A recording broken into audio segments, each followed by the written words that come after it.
วันที่ผ่านเป็นตำนานเรื่องราวสายลมแสงแดดขุนเขาและลุ่มน้ำของความเป็นไทย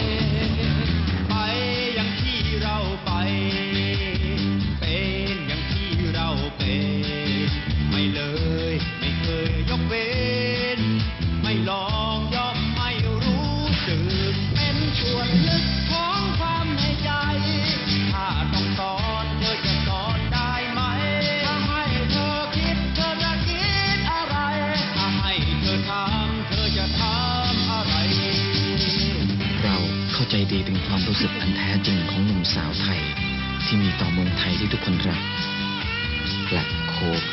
จะเป็นแรงใจสู่ความสำเร็จนี้ตลอดไปด้วยใจรักและตั้งใจ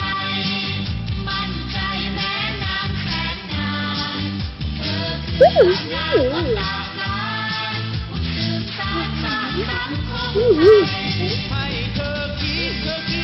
อะไรให้เธอทำเธอทำอะไร